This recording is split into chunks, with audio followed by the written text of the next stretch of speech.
Hare Rama, Hare Rama, Rama Rama, Hare Hare. Hare Krishna,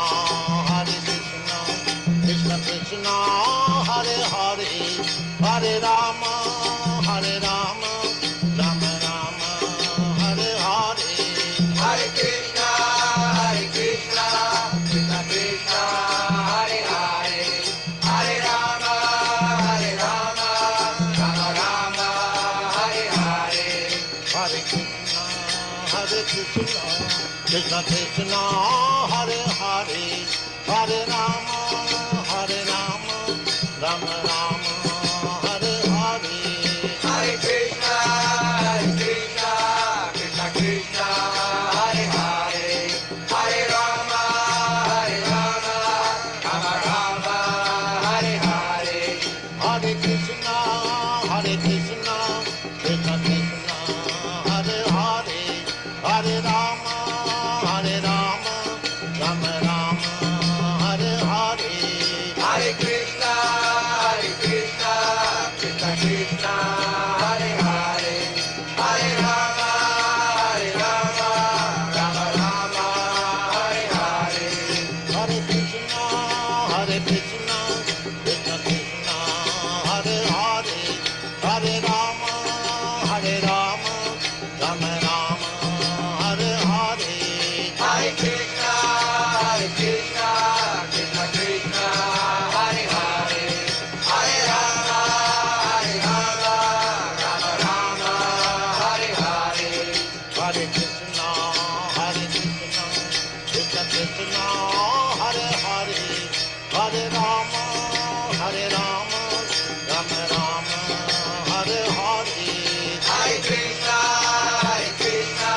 Krishna Krishna, Hare Hare, Hare Rama,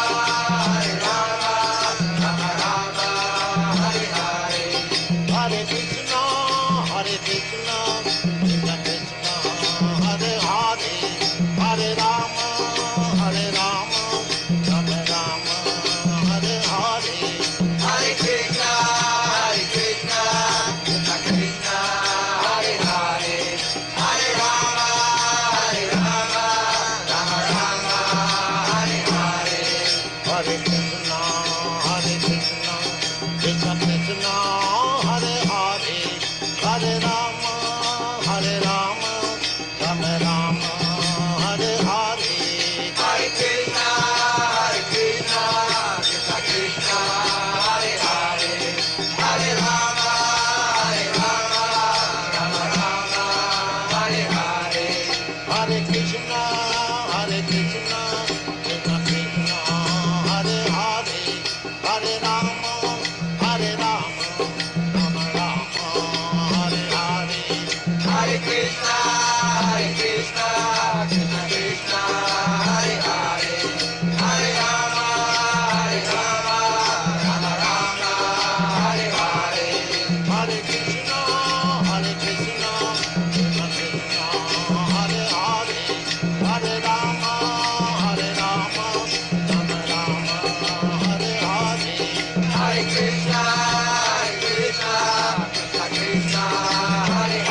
Hare Krishna, dear devotees, please accept our humble obeisances. All glories is to the Prabhupada. Welcome to this morning's Srimad Bhagavatam, not Srimad Bhagavatam, Chaitanya Charitamrita lecture from Adi Lila, Adi Lila chapter 5, and texts 85 and 86.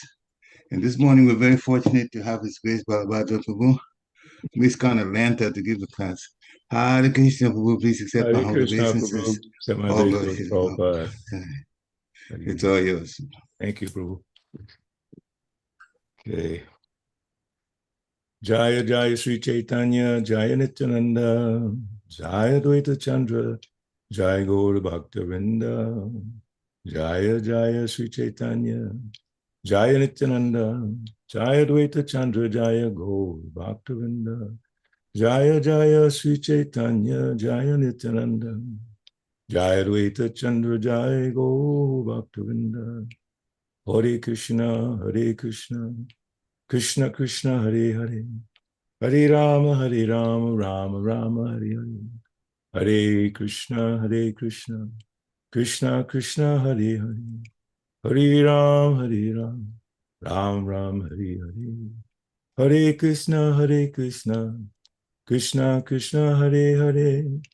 Hare Rama, Rama Rama, Hare Hare. Srila Prabhupada ki jai. So reading from Chaitanya Charitamrita, Adi Lila, chapter 5, verse 85 and 86.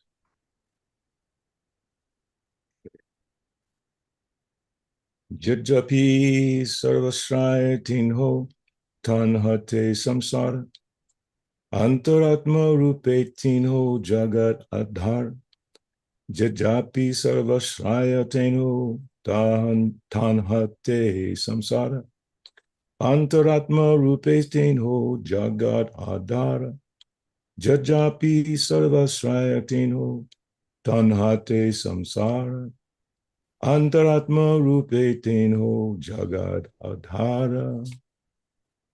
Riksha. Yadyapi satinho tanhate samsara antaratma rupetinho jagat andhara. यद्यपि सर्वाश्रयतिन्हो तन्हा ते संसार अंतरात्मा रूपे तिन्हो जगत आधार. हरे Krishna. Hare Krishna. Anyone else? सर्वाश्रय तीनों तन्हा ते संसार अंतरात्मा रूपे तीनों जगत आधार. हरे Krishna. Hare Krishna. Anyone else? Okay, word for word. Jajapi, although, Sarva Ashraya, the shelter of everything, Tinho, he, the Lord, Tanhate, in him, Samsara, the material creation, Anta, Atma, Rupe, in the form of the supersoul. Tinho, he, Jagat Adara, the support of the whole creation. Translation. Although the Lord is the shelter of everything, and although all the universes rest in him, he, as the supersoul, is also the support of everything. Next sloka, text 86.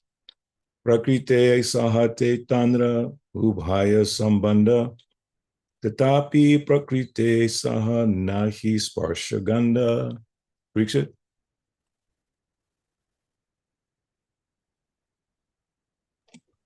Prakrite sahite tanra ubhaya sambana tatapi prakrite saha nahi spasaganda. Haripu.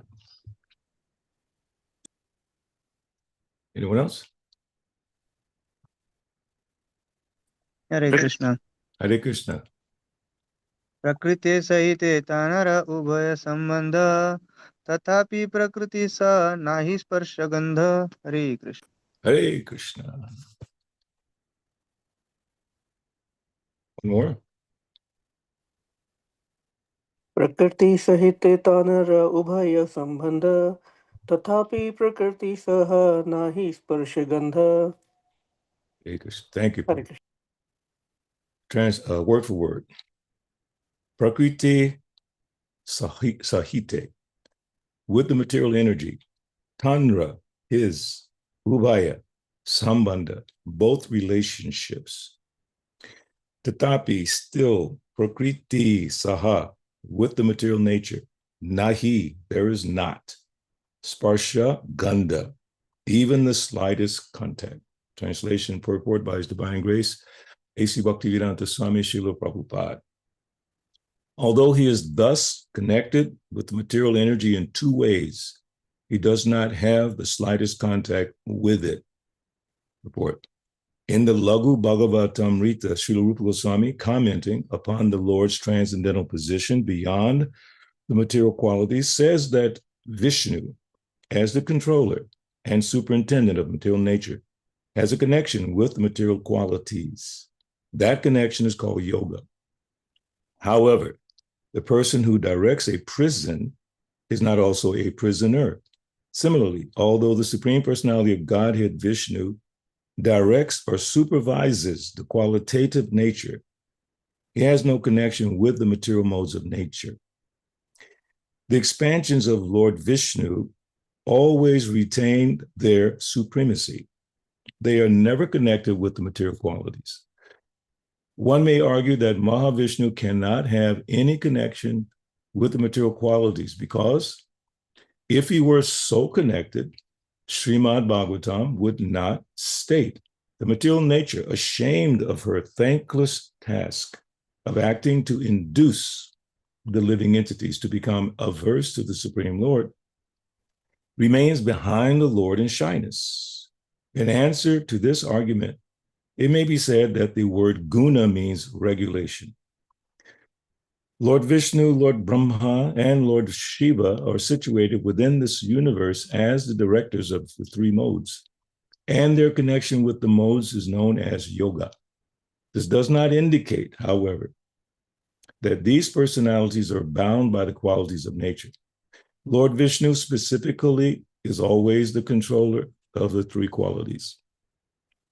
There's no question of his coming under their control, although the causal and element supplying features exist in material nature by dint of the glance of the Supreme Personality of Godhead. The Lord is never affected by glancing over the material qualities.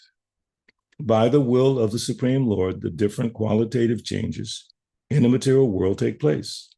But there is no possibility of material affection, change, or contamination for Lord Vishnu. Om Agyanatimirandasa Jananjanantalakaya Chaksu Militam Yena Tasmai Shri Guruvay Namaha Shri Chaitanya Manobhistam Stapitam Yena Bhutale Swayam Rupa Gadamaya Badante Swabadante Kam Jaya Shri Krishna Chaitanya Prabhu Nityananda Shri Advaita Gadadhar Shivasadi Gaur Bhaktavinda Hare Krishna Krishna Krishna Hare Hare Hare Rama Rama Rama Hare Hare. So this is a very challenging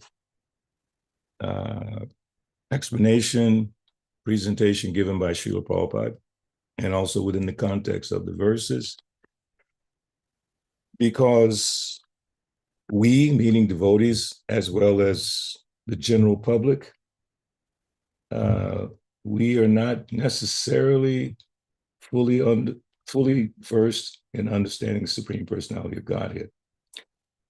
But what Srila Prabhupada has given us in terms of his explanations and purports is the understanding that Krishna can be understood to a certain degree by devotional service. He says that one can understand me as I am, standing before you, by undivided devotional service. He's talking to Arjuna.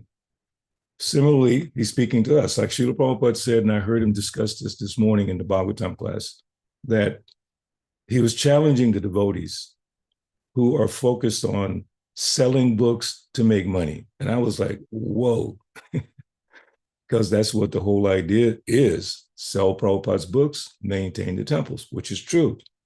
But the challenge was from Srila Prabhupada is that you don't read my books.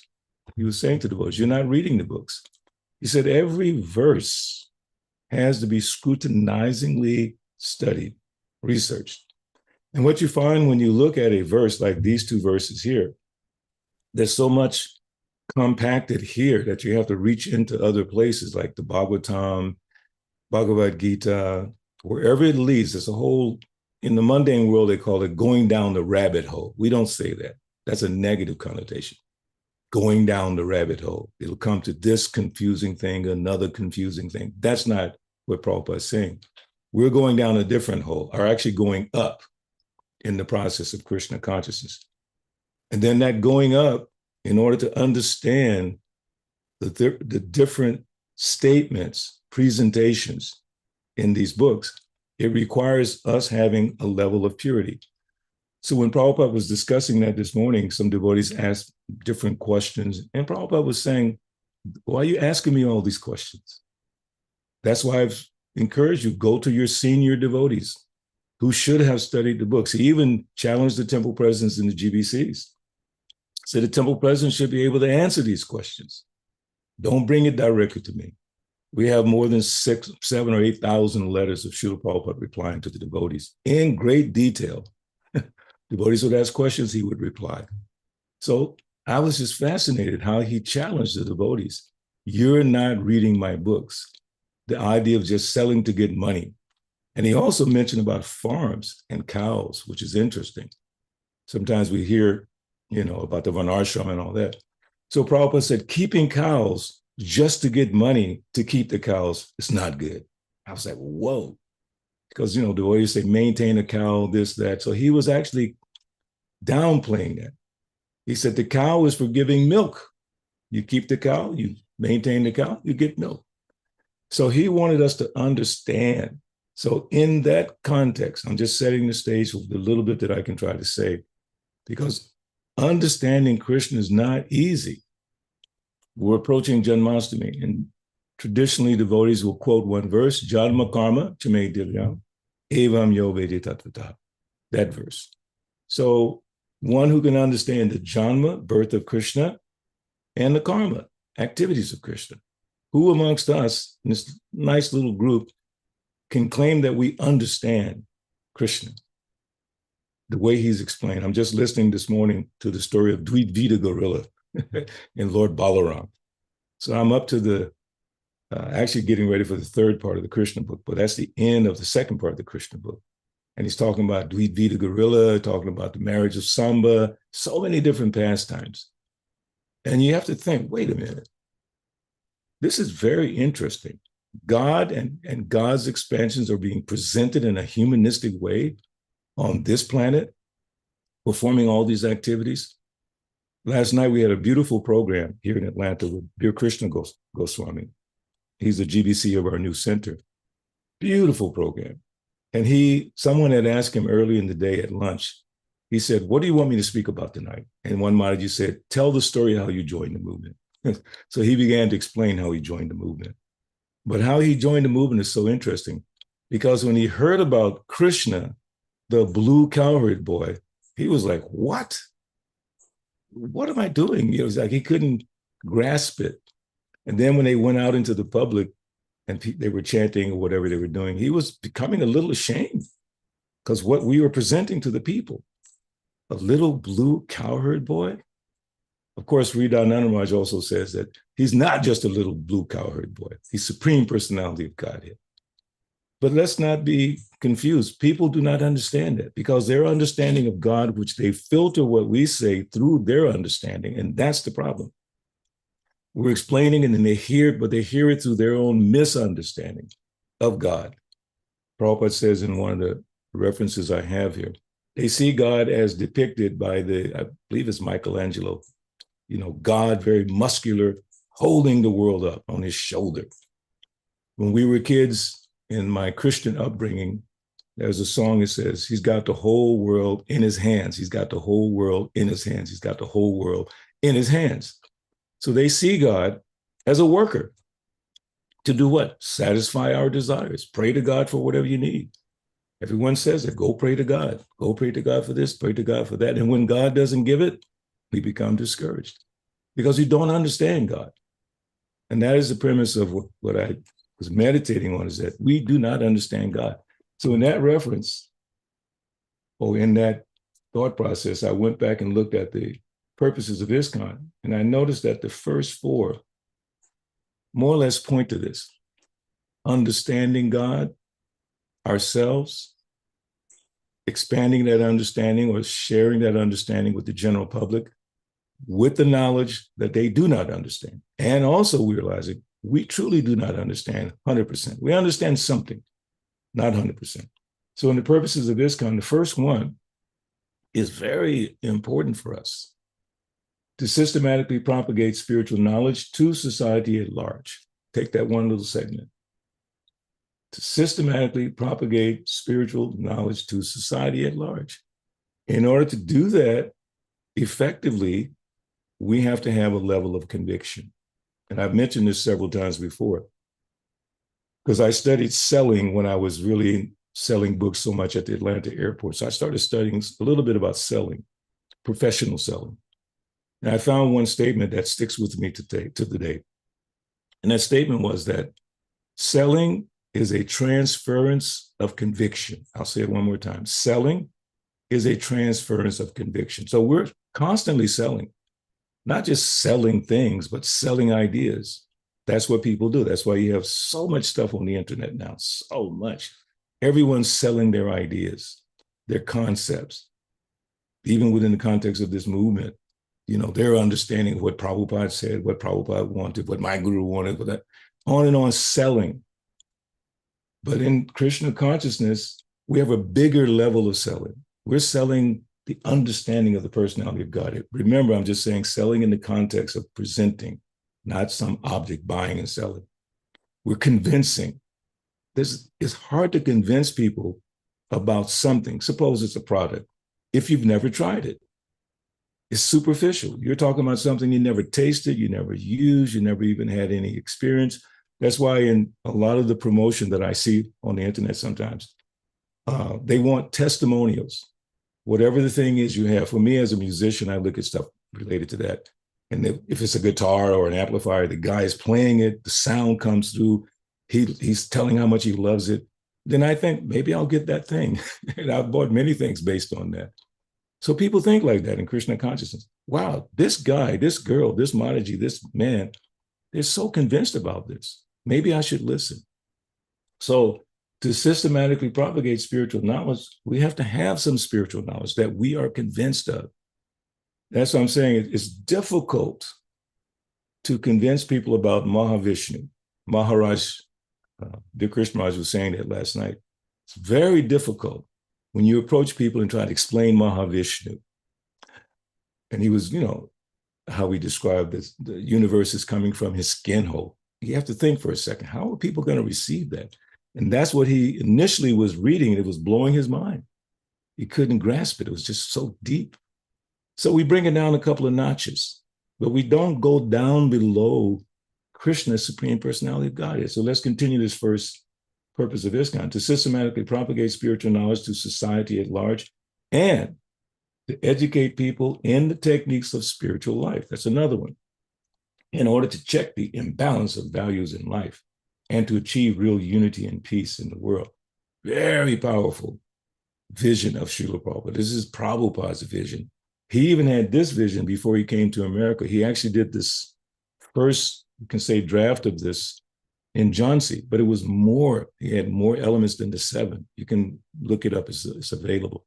Very detailed. So he condensed it to this 7 in America to be part of the establishment of ISKCON. Second one, now please, all of us, me included, grasp what Srila Prabhupada is saying. Internalize it.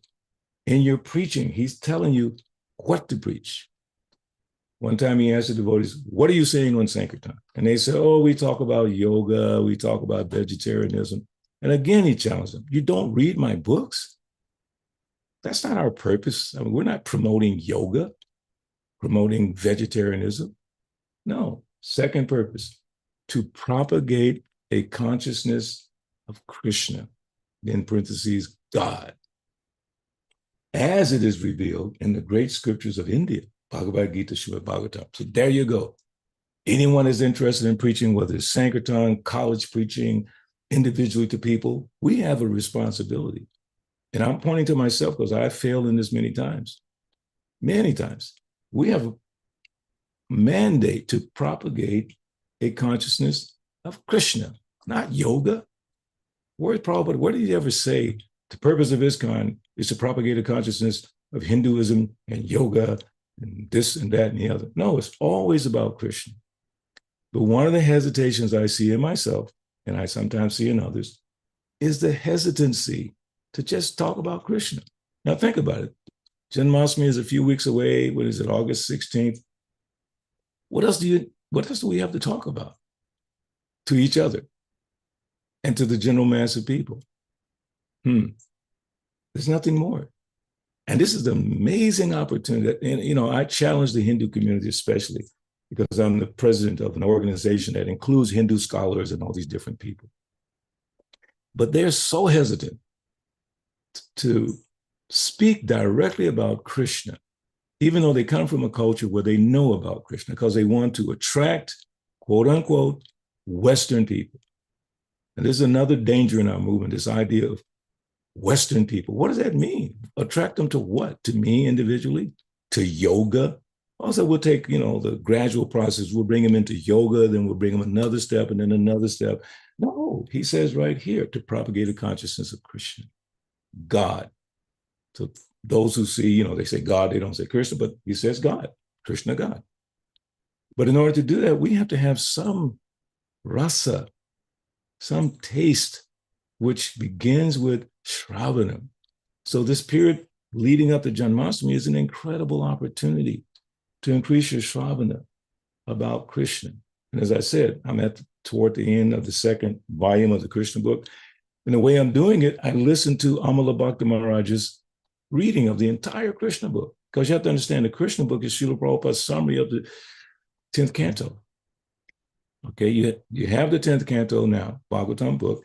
Prabhupada finished chapter 13. The rest was done by Hridayananda Maharaj, and I forget the other devotee, balance of it. But the 10th canto, Prabhupada did it in the Krishna book. Why? So we would not misunderstand, especially about Krishna's relationship with the gopis. So many people misunderstand it. People try to imitate Krishna. It says you shouldn't even try to imitate that in your dreams, like the rasa dance. All that is in the Krishna book. So I made it my personal vow pretty much every year since I was a young brahmachari. During this time frame, normally of 1 month for me, I hear the Krishna book. So how convenient is it now to just go to prabhupadvani.org, click on audio, you see Prabhupada's picture, then you see Amala Bhakta Maharaj like this with his hands out, reading Prabhupada's books. It's incredible. Bhagavatam, Chaitanya Charitamrita, and the Krishna book, the entire Krishna book. So like I said, I'm at this end of the second volume, and I still have a couple of weeks left. I'm excited. I'm looking forward to the next part of the Krishna book. So many things are there. I just heard about erecting Dwarka Fort, and Krishna fighting with so many things. It's just wonderful. So when we have that feeling within ourselves and we transfer through quote unquote selling our conviction to another person, whether it's a devotee or general mass of people, son, daughter, whoever it might be, tell them about Krishna. So what I did recently at our new center, which is, by the way, called ISKCON of North Atlanta Lakshmi Nrsimha Cultural Center, I was giving a Sunday talk, getting ready for Janmashtami. So I brought a bag of Krishna Reservoir of Pleasure. You know that little book. It's only 30 pages. And it only costs 15 cents from the BBT. I said, what, 15 cents? So I bought 500. So I told everyone at the lecture, I said, I have an assignment for all of you. The assignment is, I brought this book for you. And I explained to them that that's the first book that I read. The first book given to me was Krishna Reservoir of Pleasure. And I was so intoxicated in my world, I couldn't connect with it. I connected with the smell of incense that the book was kept in the devotee's book bag. That I connected with. But gradually I said, what's in this book? And I started to read. The first page talks about Krishna. When we hear the name Krishna, Prabhupada begins. Who is this Krishna? So it just started pulling me in deeper. Who is this Krishna? And when I understood that this Krishna, which is his pictures on the front, his pictures on the back, this is God, the God that I've been looking for in my whole life. I stopped going to church when I was 12 years old because I did not feel God in that context. God was not put out front. It was something, other things were out front.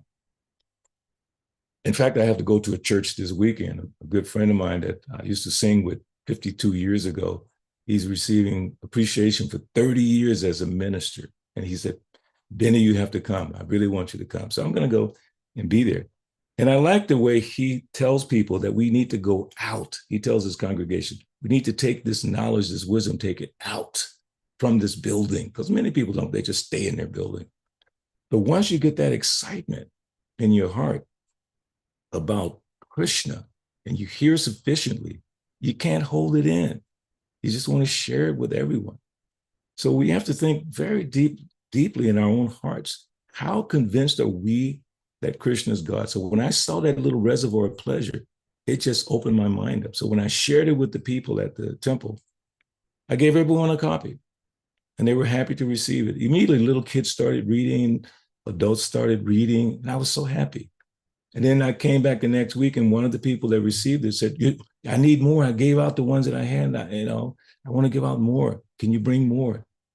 It was amazing. And I made sure that when you give this book out, say, this is Krishna on the front cover. And who is Krishna? Just turn inside the book, Supreme Personality of Godhead. It's amazing, so simple. So again, this is a time when we should dive deep into Krishna and also realize that we don't understand all the detailed information like what we're hearing today. Mahavishnu, Super Soul, those are very deep and detailed subject matters. So I want to share a couple of things that I looked at with reference to this verse, because it says in the purport that one may argue that Mahavishnu cannot have any connection with the material qualities, because if he were so connected, Srimad Bhagavatam would not state that material nature, ashamed of her thankless task of acting to induce the living entities to become averse to the Supreme Lord, remains behind the Lord in shyness. So there's a particular verse, specific verse to that effect. And it's here. Let's see. Text 12 and 13. Yeah. So text 12, second canto, chapter 5, text 12 and 13. I offer my obeisances and meditate upon Lord Krishna, Vasudeva, the Supreme Personality of the Personality of Godhead, whose invincible potency influences them, the less intelligent class of men, to call me the Supreme Controller. That's Lord Brahma speaking about himself. And then text 13, very beautiful Sanskrit. Hila Jamanaya Yasya Statum Iksha Pate Muya Vimohita Vikatante Mamaham Iti Durdiya. So the illusory energy of the Lord cannot take precedence or precedence, being ashamed of her position, which is referred to in the verse that we're reading today. But those who are bewildered by her always talk nonsense, being absorbed in thoughts of it is I and it is mine. A little bit in the purport. The invincibly powerful deluding energy of the personality of Godhead or personality of God, or the third energy representing nescience, can bewilder the entire world of animation. But still, she is not strong enough to be able to stand in front of the Supreme Lord. Nescience is behind the personality of Godhead, where she is powerful enough to mislead the living entities. And the primary symptom of bewildered persons is that they talk nonsense. Nonsensical talks are not supported by the principles of Vedic literatures. And first grade nonsense talk is, it is I, it is mine. A godless civilization is exclusively conducted by such false ideas and such persons without any factual realization of God, except a false God, or falsely declare themselves to be God, to mislead persons who are already bewildered by the deluding energy. Those who are before the Lord, however, and who surrender unto him, cannot be influenced by the deluding energy. Therefore, they are free from the misconception of it is I, it is mine. Therefore, they do not accept a false God or pose themselves as equal to the Supreme Lord.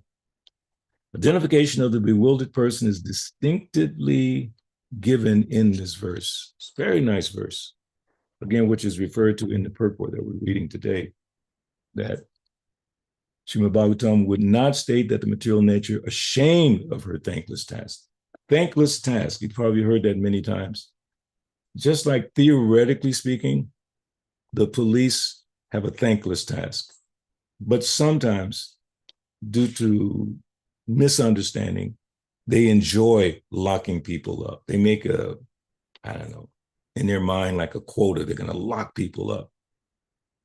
But it's actually a thankless task because you're taking a person, sticking him into a very horrible environment. So the policemen who have a compassionate heart, they kind of like, we don't want to do this, but we have to. It's thankless. You don't get thanks for that.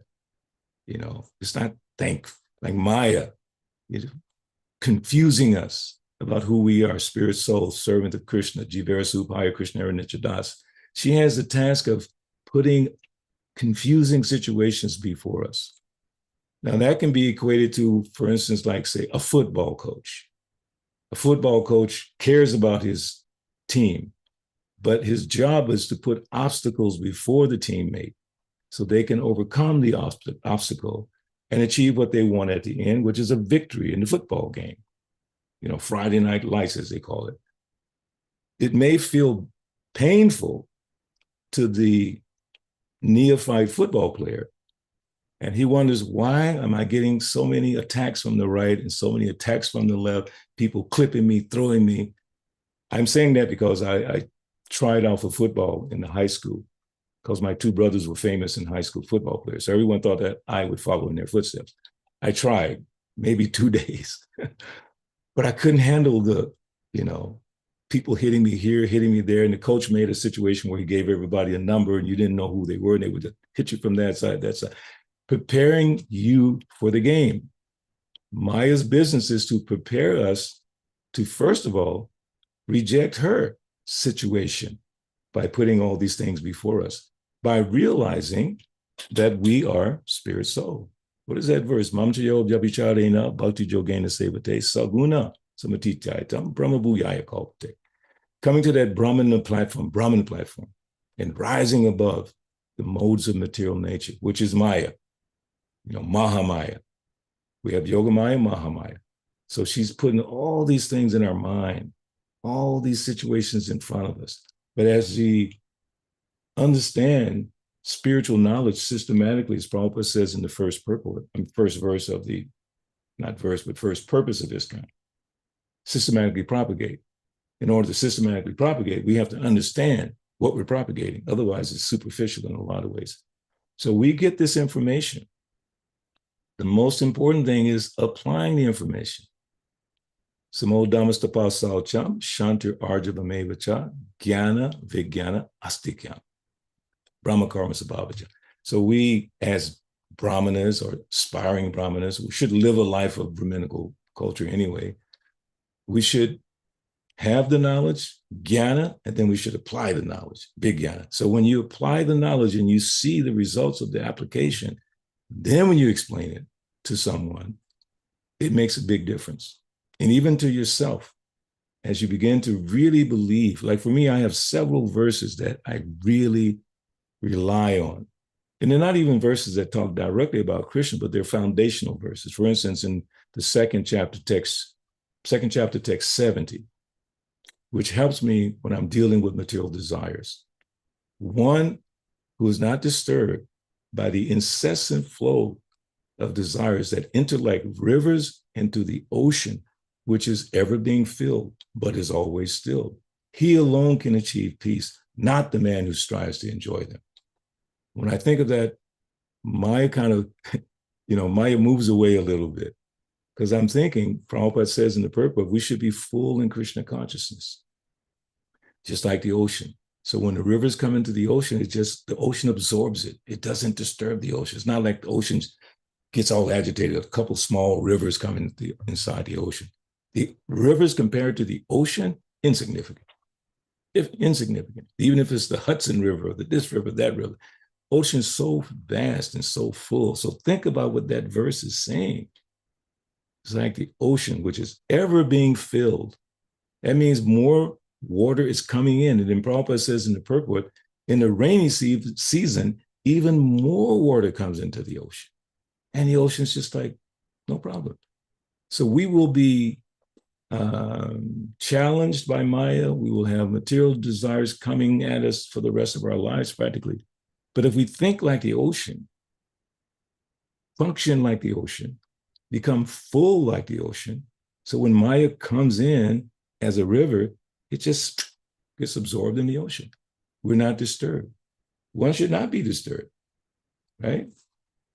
Because Krishna tells us that throughout the Bhagavad Gita, because Arjuna was totally disturbed by his material circumstances. This I and mine, which Prabhupada just referred to, this I and mine caused him great disturbance. My family, my body, there's my country, my race, my ethnicity, my, where I came from, Africa, India, all that stuff. And I see it. I see it in myself, and I see it amongst devotees, identifying too much with their body and identifying with where they came from, India, Africa, North America, black man, white man, all this nonsense.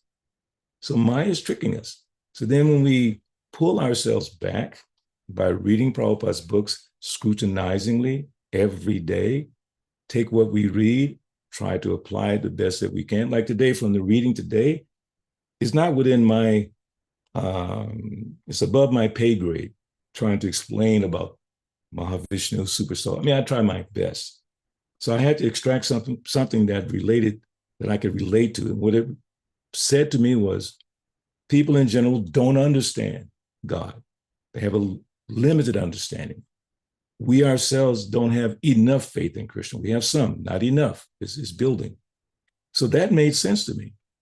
So then what I should try and do is connect people to Srila Prabhupada, connect people to the information that he's so painstakingly presented, great details, try to explain it to the best of my ability, but staying on the point that Krishna, Supreme Personality of God, because Prabhupada is saying to propagate a consciousness of Krishna. That means success is there in that one statement. If we propagate a consciousness of Krishna, we effectively bring people to a higher stage of understanding. And then it goes to the third purpose of ISKCON. To bring the members of the society together. Number one, bring us together with each other, very specific, and nearer to Krishna. And here again, it goes to the preaching part, the prime entity, thus developing the idea within the members, meaning us, and humanity at large, develop what? That each soul is part and parcel of the quality of Godhead, Krishna. There's another preaching element. You can tell people you're part and parcel of God. They don't understand that. We understand it to some degree because we've read it and heard it. You think they understand that they're part of God? No. What does that really mean when you say part of God? It's almost like you cut God into a bunch of little pieces and it becomes living beings. That's already been defeated in the context of Chaitanya Charitamrita and, of course, Bhagavatam. Supreme is not cleavable. You can't cut up the Supreme and we become part of. Or the Supreme requires us, like I require my hand to do different things. The Supreme requires us in order to do what he or she needs to do. Of course, we say Supreme Personality Godhead Krishna. Don't think for a second people understand that. They do not. Oh, they're big religious people. They have a mega church with 50,000 people every Sunday. I don't care. They don't understand. Like when Srila Prabhupada came to Atlanta, 75, and my dear godbrother, Maheja Prabhu, his mother came to see what her son was into. And then at the end, there were questions and answers. And Prabhupada asked this lady, are you a Christian? Because she made some challenging statements. And she said, oh, yes, I'm a Christian. And this is in front of the whole 200 or 300, 400 people. It's a Sunday feast. And Prabhupada said, you're not a Christian. She went, what? She was thrown aback. What? What do you mean? He said, do you eat meat? And the lady said, of course. Then you're not a Christian. What? Jesus Christ says, thou shalt not kill. It was just amazing seeing him preaching like that. Just because he understood that she didn't understand. Let me give her some education. You're Jesus Christ. He said, he amplified the idea from the Genesis, thou shalt not kill. So here, as we propagate this consciousness of Krishna, as we bring the members of the society together and humanity at large, bring them, don't leave them behind. And what is that teaching? That each soul is part and parcel of the quality of Godhead. Quality of Godhead. We're all pure. Every soul is pure. But we're thrown into this contaminated environment, being controlled by Maya. So then this Maya, is controlled by Krishna. And one of my favorite verses is, chapter 9, text 10, Bhagavad Gita. Mayad yakshena prakriti suyate sacharacharam hetuna nena konteya jagad vipari vartate. This material nature, Maya, Mahamaya, three modes of nature, this material nature, which is one of my energies, is working under my direction, meaning Krishna, O son of Kunti, producing all moving and non-moving beings. Under its rule, this manifestation is created and annihilated again and again. So it's working under Krishna's control. And we think ourselves to be the doer of activities that are in actuality carried out by nature, and nature is under Krishna's control. Prakrite kriyamanani gunai karmani sarvasaha ahankara vimudatma kartahamiti manyate. So we're,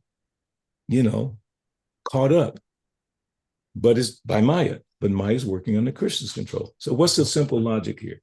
If Maya is working under Krishna's control, then I need to work with Krishna, who controls Maya. Why am I fighting with Maya? I should be surrendering to Krishna. Because Krishna has you can't say authority, because he is the authority. He's the source of authority. It's his position, it's his platform, it's his existence to control all of us. Jivera Subhaya Krishna Nityadas. We're all little servants of Krishna. Nityadas. So Maya is a servant of Krishna. So the people who are less intelligent, they try to satisfy Maya, as in Durga Puja and all these different pujas and things like that. That's why in ISKCON, we have to be very careful not to introduce things that are minimizing the actual principle, the actual philosophy. We don't worship demigods like that. We respect them. We respect Lord Shiva. We respect all the demigods. Durga, we respect all of them, but we don't worship them.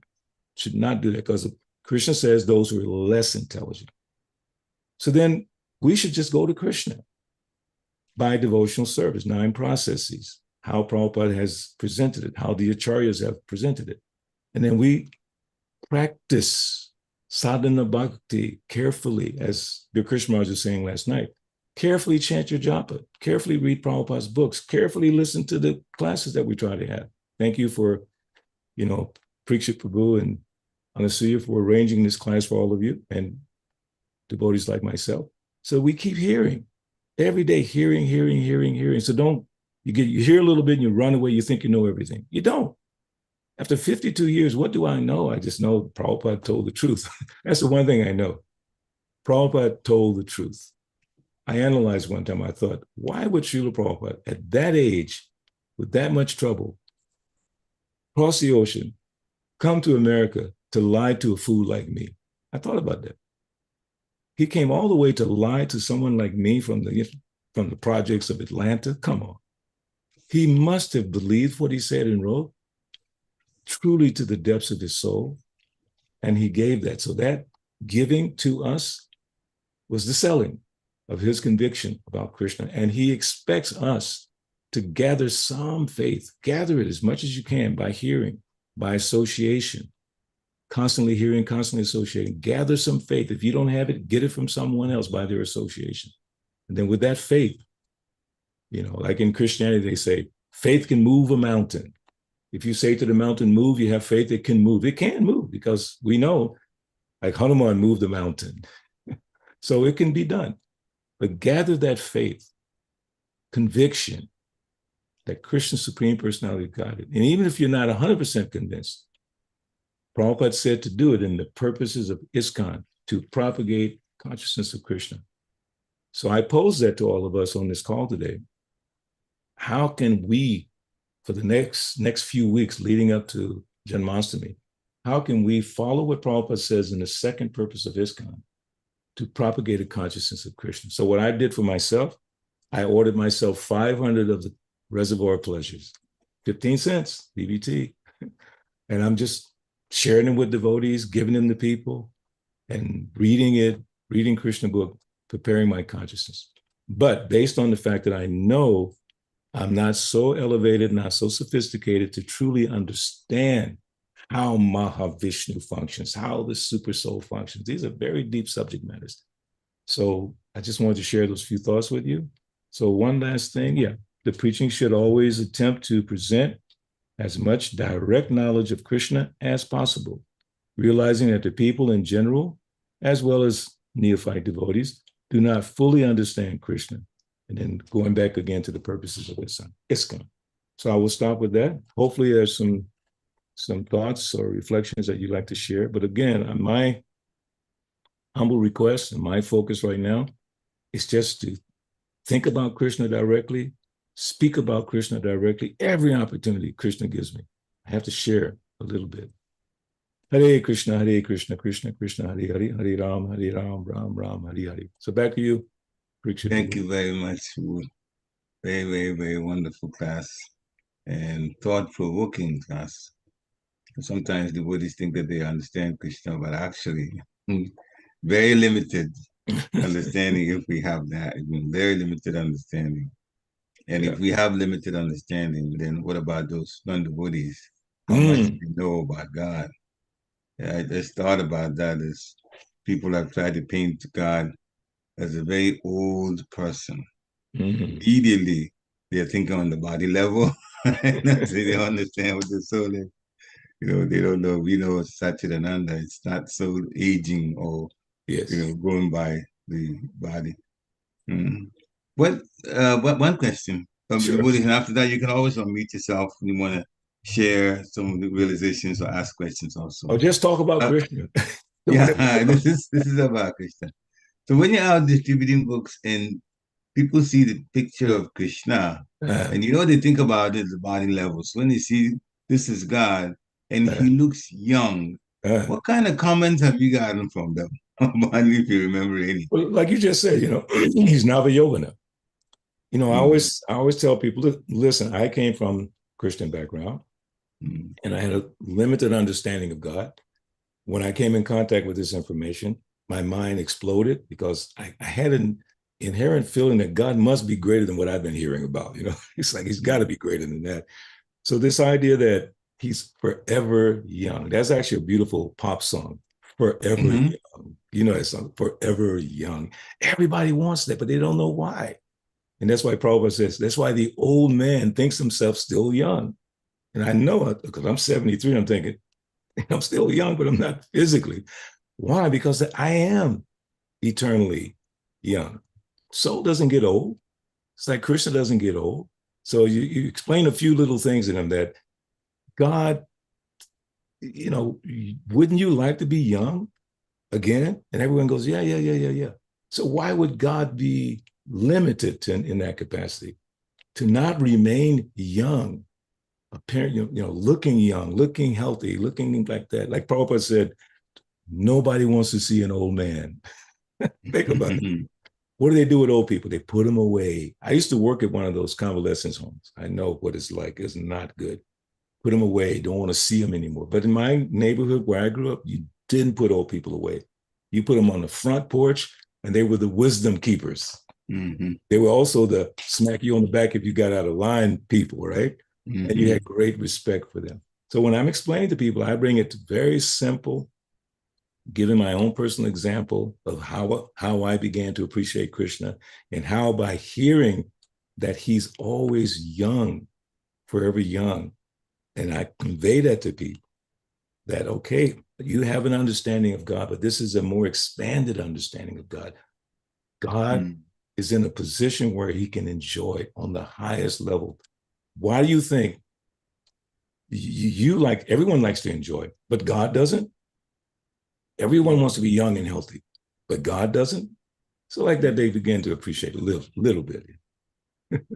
Thank you very much. Thank you very much. It's very fruitful. I'm going to keep this information and use it all. So that's very good. Little Woodies, thank you. Little Woodies, please unmute yourself if you have a question. So please do that.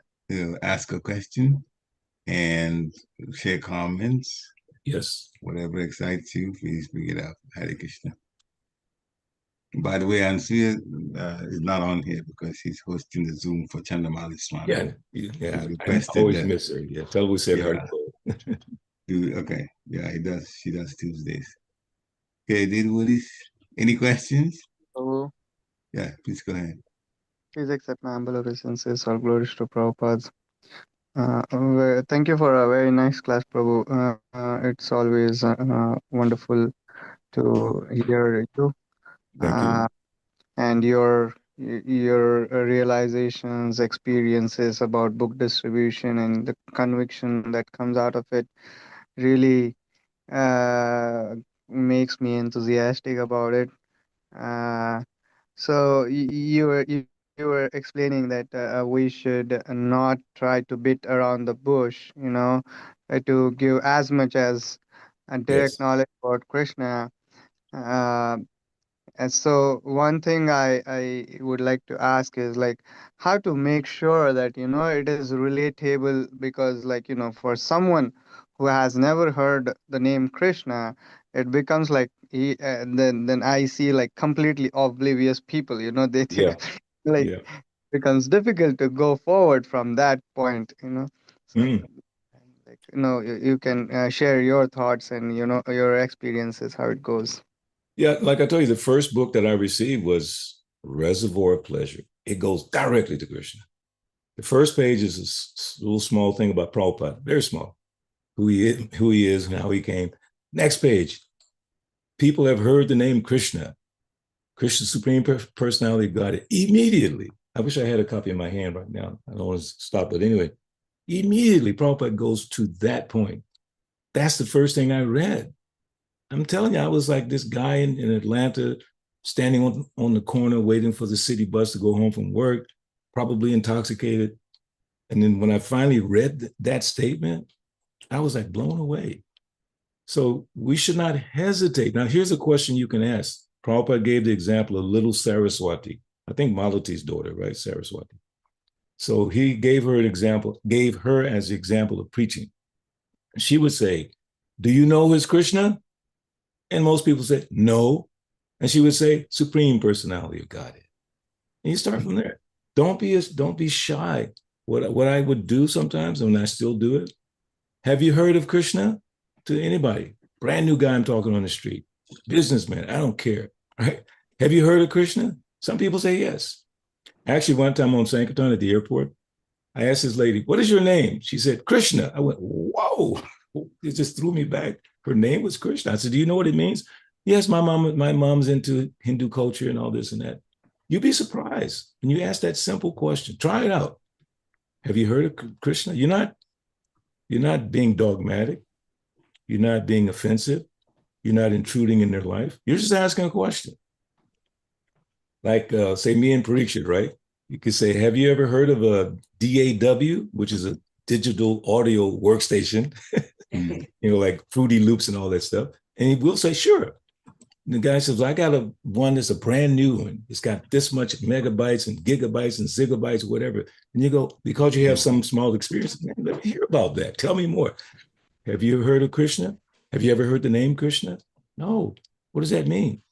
Supreme Personality of God. And then let me explain a little bit about that. There are many, many,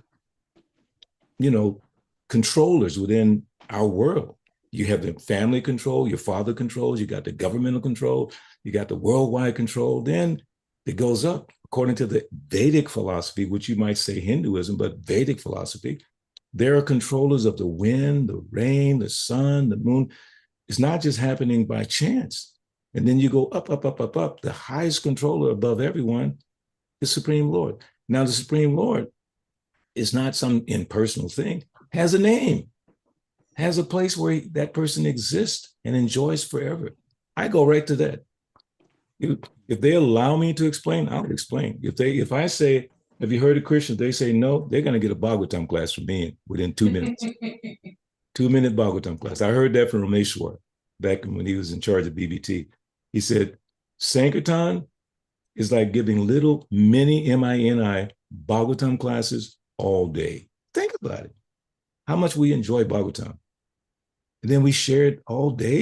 It's like, wow. But if you just share about yoga, vegetarianism, you get tired of hearing it. Kind of, yeah, right. It's about yoga. It's about this. But when you start talking about Krishna, you just become happy. So I would say, Prabhu, try that one little Sankirtan line. Have you heard about Krishna? And they generally would say, no. Now they've allowed you into their space. You ask them, almost like permission. Have you heard? No. Well, let me explain. I can explain to you what you like in the process. Yeah, I want to hear about that. Then you give the book. You can actually put the book in the hand if you want. But I generally, in most cases, shake people's hands. Now, quick story. New York, Grand Central Station. I'm coming from the South. I'm like, everybody, hello, how you doing? Da, da, da, da, da. I'm shaking hands with everybody. Policeman says, hey, buddy, you better stop that. Somebody's going to cut your hand off. I go, really? I'm in New York. New York is kind of a difficult place. But you just do it. You just, have you heard of Krishna? Or if you want, you can say, have you heard of Prabhupada? Either way, they're giving you permission to come into their space and explain a little something to them. I hope that makes a little sense, Prabhu. Thank you, Prabhu. Thank you so much. That really helps. Keep it simple. KISS. That's an acronym. Most people say, keep it simple, stupid. I said, no, keep it simple, sadhus. We have a tendency to complicate everything, bring in all this Sanskrit and the acharyas and this and that and dump it on people, even amongst devotees.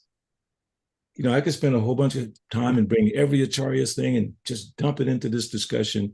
And because you may not have studied it, it may not relate. So we have to, as Sukadev Goswami says in the Bhagavatam, my dear Lord, be pleased to decorate my statements so that others can understand. And Prabhupada said the same thing in his prayer. Please make my words suitable for them. So that's one of the easiest ways. Ask a question. In selling, that's another point. You ask questions. Have you heard of Krishna? How difficult is that? Anyway, I think dear Krishna had his hand up for a long time there. Yeah, please go ahead. Hare Krishna, Prabhu. Please accept Hare my Bo, humble Prabhu. obeisances. All good. I'd love to see your Prabhu. smiling face. You have such a lovely smiling face. I don't see it. There he is. Luckily, it's a virtual hand, so I'm not tired at all. But wonderful class, Prabhu. Very, very encouraging and very thought-provoking. Thank you, I Prabhu. was thinking about Damodar Prabhu's question also. I think it comes down to, like you were mentioning in the class again and again, if we are not convinced, we will be hesitant to bring up Krishna as a name. I mean, it has been so many years and I can't even go to my neighbor and, invite him to the program. I mean, that's a different situation and scenario, but I'm just thinking about my conviction myself. So I think it comes down to our conviction, like you were mentioning. And second thing is,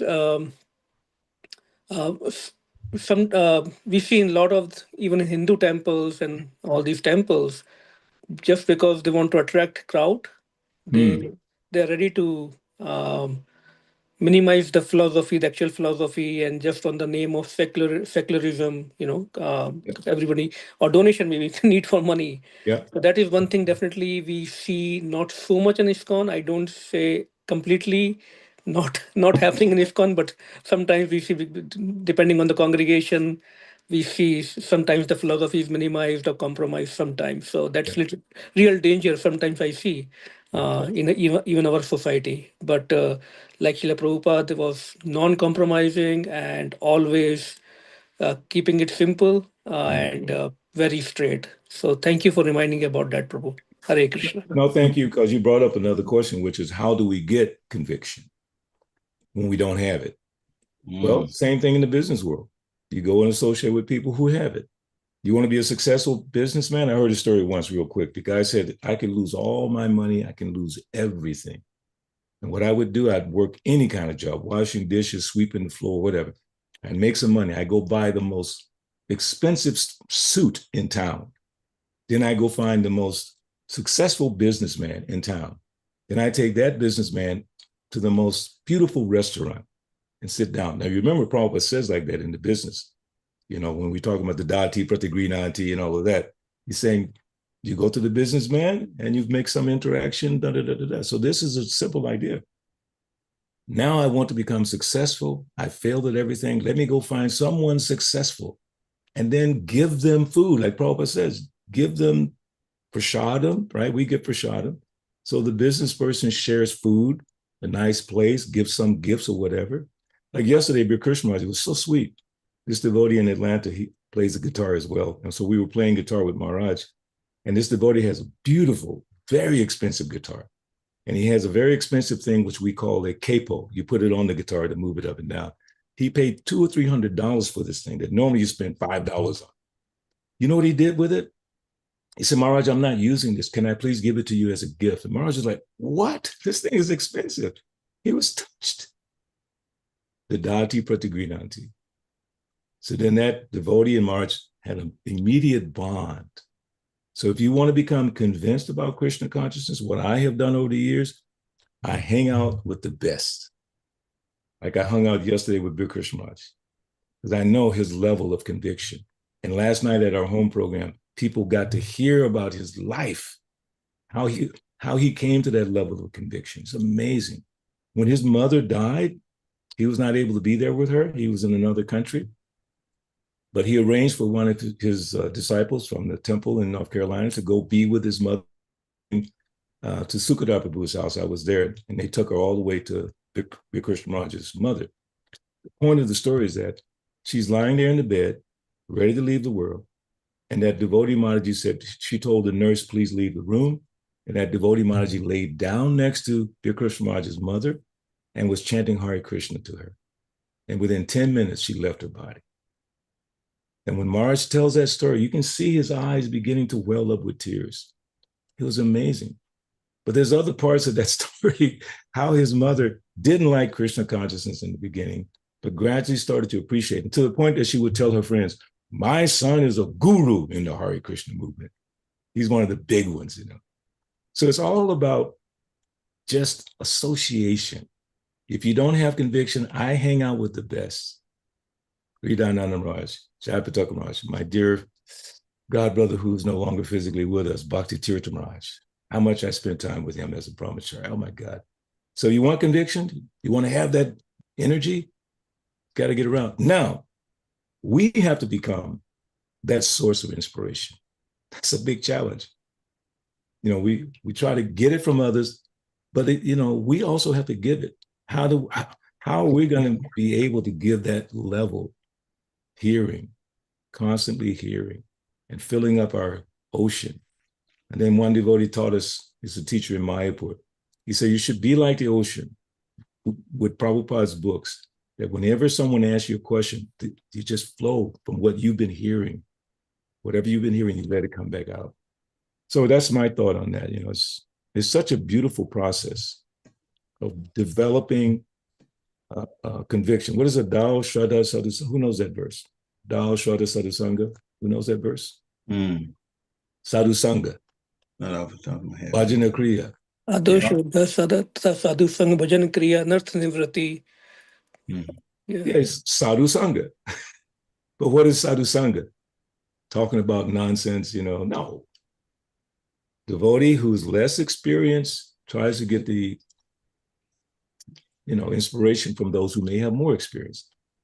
And then you have to also become that inspiration for the ones under you, next to you. So it's a whole wonderful process. Another thing Prabhupada said in what I was reading yesterday, he was saying that what I've done is encourage that you, younger devotee, go to the older devotee and get the inspiration. Your temple president, GBC, he set that whole system up. Don't become too proud too quick. Like you already know it. You don't need to talk to anyone. After 52 years, Prabhu, I'm telling you, I call people all the time, starting with my dear godbrother, Vishnu Gadar. We call each other every single week. Before he gives a class, he'll call me. I just want to share some ideas, Balabhadra. No nonsense. No nonsense about politics, none of that. And then Haryasha Prabhu in Philadelphia. He calls on the phone. We talk about the pastimes and this and that. And I get excited. He gets excited. We run out the door. One last story. Goa Hari Prabhu, who used to be in Gita Nagari. Did you ever meet him, Parikshit Prabhu? Goa Hari? No, not really. Prabhupada disciple. He was at Gita Nagari and Philly. So he was in Atlanta one time, and he gave a wonderful Bhagavatam class. And at the end, he said, now let's take all this ecstasy out to the street.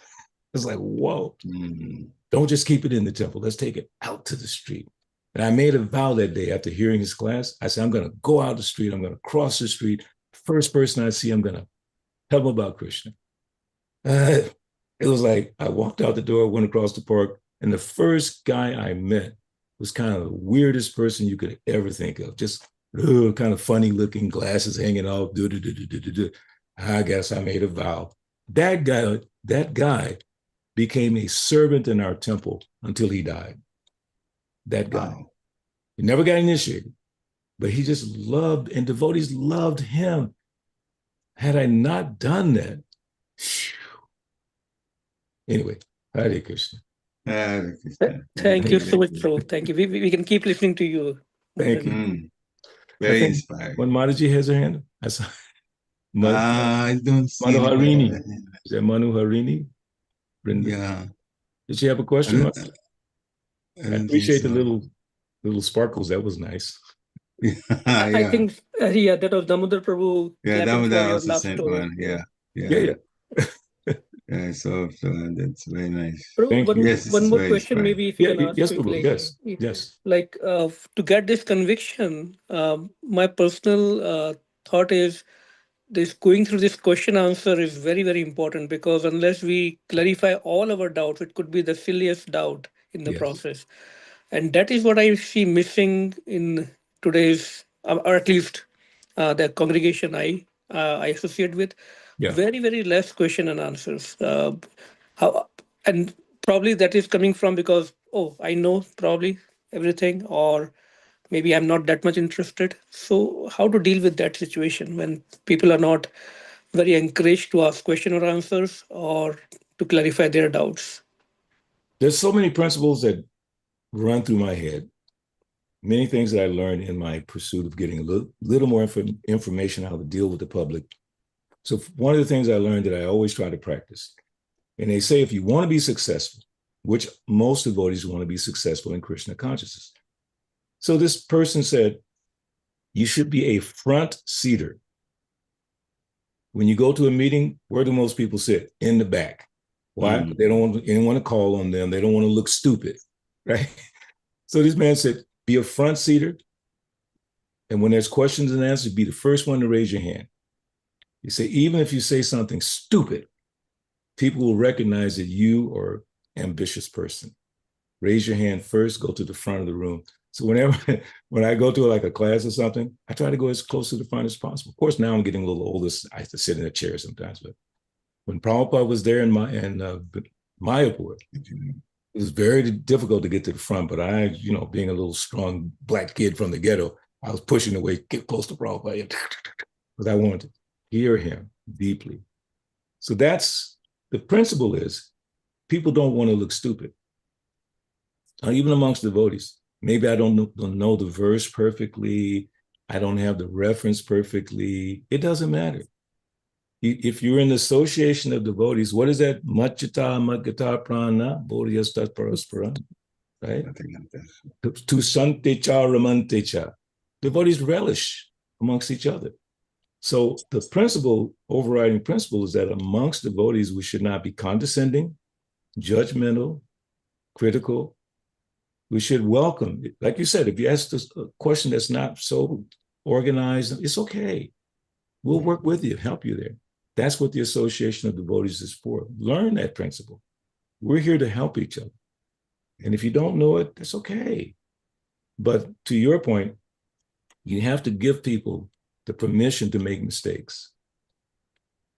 And sometimes when you're giving the class, you want to be the authority on everything. And if someone says something, why you ask that question? Blah, blah, blah, blah, you shoot back at them. So they become more and more introverted. So ISKCON has a problem with that to a certain degree.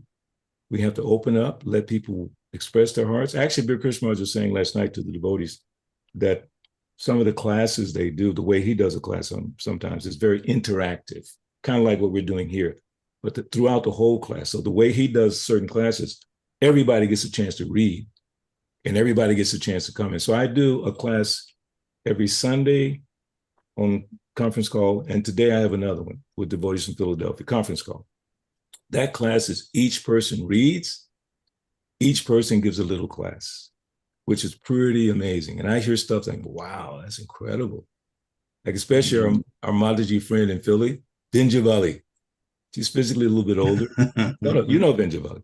But Very much so. when she expresses her She's my heart, favorite. she's so comfortable in that environment. Because I never heard her speak in the temple.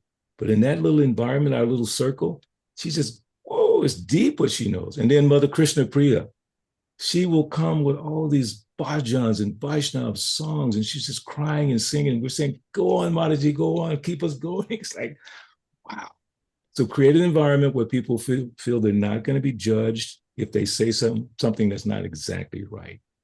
You just, if they say something, Bhakti Tirtha Maharaj, your Guru Maharaj. The first class he gave was in Atlanta. First class, Bhagavad Gita class. And the tradition in ISKCON used to be, when you go to first class, all the senior devotees would line up in front of you and look at you real deep like that, So Maharaj is giving a class, and he said something maybe philosophically not exactly right. Sasru Maharaj says, that's not right. He said, that's not correct. What are you saying like that? But Bhattacharya Maharaj is so humble because he worked with Sasru Maharaj, and he accepted that guidance. But that's how we do it. We help each other through these misunderstandings. Even your understanding could be wrong. But if you don't express it, the converse of that is Prabhupada says, a fool is not discovered until he speaks. But we take it and turn it around a little bit. A devotee you won't understand a devotee until they share their heart and their mind. What is that called? Rupa Goswami? Guyam Agyachi Prichiti. That's another thing ISKCON has to improve on, that part. Revealing mind and confidence, listening confidentially. Then we can help each other more. Sorry for the long-winded answer. No, it was very, very helpful. Very helpful. I like that point where you said even our understanding might be wrong. So it helps in clarifying that when we do Bodhyanti Parasparam. Yes. Thank you. Hare Krishna. There's a quote that I wrote myself. And the quote is, you have a right to your opinion, but it doesn't mean your opinion is always right. Get that in your brain. I'm saying what I'm saying, but it may not be right. But if you don't say it to the right people, you won't get that correction you need, that guidance that you need. So anyway. Beautiful. Thank you, Prabhu. Hare Krishna. Hare Krishna. I know the so quick question of reference. Dadanti Patiginanti. What's the reference for that one? Where? Oh, that's Rupa Goswami, Nectar of Instruction. Nectar. Oh, okay. I think is it verse number 5 or 6? Yeah, 5. Yeah. 5. Yeah. That Nectar of Instruction. Oh my God. Vacho Vegam, Krodha Vegam, Jiva Vegam, Udara Pasta Vegam, Itam Vegam, Yogi Shahidadira, Sarvam Apimam, Pritibim Sasisha. You can become guru by controlling the senses. But that, the Dati Pratigrinanti, is so important. I tried to counsel some devotees at one point that were having problems with each other. So I asked this one devotee, have you ever had prasadam with these persons you're having a problem with? The person said, no. How do you expect to have any kind of relationship? You never even sat down for prasadam. Have you ever given them a gift? No. What? Have you ever, went deep into, say, understanding them and them understanding you? No. You're not following Rupa Goswami. All you have to do is follow that nectar of instruction, and it'll guide you through this process. So amazing. Thank you very much. Sorry, Prabhu, that is verse number 4. Sorry, NY 4. It's 4. Okay. Parisha can expect, like he did for me when I came to the temple the first time in Harrisburg. You remember that birthday cake you had? Yeah. And your daughters gave me cake. It was so happy. It was wonderful. The experience coming to Harrisburg was just loving. It's just so wonderful. Actually, we are a group of us reading Nectar of Instruction, and we are on shloka number 3. So it's the next one. Now that I've heard it before, but didn't connect with the book that is Nectar of Instruction. So I'm now very excited about it because I know I'll get there. So in a matter of time, we'll discuss it in a group too. So but just wait till you get to the verse. The essence of all advice is that one should spend his time 24 hours a day nicely hearing and glorifying the Lord. Any final questions? If not, then thank you for this. It's a very wonderful, very interesting, very thought-provoking, and so many points in here that we can use, even for book distribution. This is very important, very practical things. The entire thing is practically big yarn. So thank you anyway. The Buddhists, thank you for coming on. Have a wonderful, wonderful, wonderful rest of your week. Hare Krishna. Hare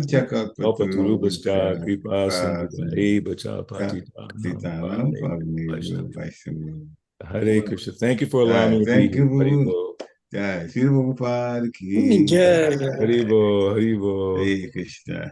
Until we see you again, which hopefully won't be too long. Hare Krishna.